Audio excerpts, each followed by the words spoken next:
Bonjour, la Bible dit dans Romains 1 au verset 16, car je n'ai point honte de l'évangile, c'est une puissance de Dieu pour le salut de quiconque croit, du juif premièrement, puis du grec. Il dit ici qu'il n'a point honte de l'évangile de Christ. Est-ce que tu as honte de l'évangile de Dieu? En fait, avoir honte de l'évangile de Dieu, ça veut dire que tu n'affirmes pas, en fait, tu n'assumes pas, en fait, ta nouvelle naissance. Tu n'assumes pas, en fait, d'appartenir au Seigneur Jésus et tu ne parles même pas de l'évangile autour de toi. Tu ne confesses pas autour de toi que Christ est Seigneur et Sauveur.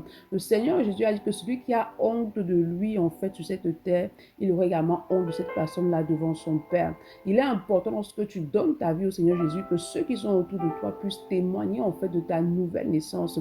Il est de ta responsabilité, en fait, après ta nouvelle naissance, de proclamer l'évangile de Christ, de ne pas avoir honte de l'évangile. Pourquoi? Parce que l'évangile, lorsque tu proclames l'évangile et que les gens sont touchés, alors ils vont donner leur vie à Christ, ils vont être sauvés, ils vont être délivrés du péché. C'est ainsi que justement le monde des ténèbres est dépeuplé, en fait. Donc il est de ta responsabilité de proclamer l'évangile et pour cela tu dois grandir dans ton amour tant pour Dieu que pour les autres, car c'est l'amour qui va te pousser justement à l'action, c'est l'amour qui va te pousser à parler de Christ autour de toi. C'est pourquoi ce matin, demande au Saint-Esprit de répandre dans ton cœur un amour fort pour Dieu et un amour fort pour ton prochain et demande-lui de te donner le zèle nécessaire pour proclamer l'évangile au quotidien. Bonne journée. Shalom.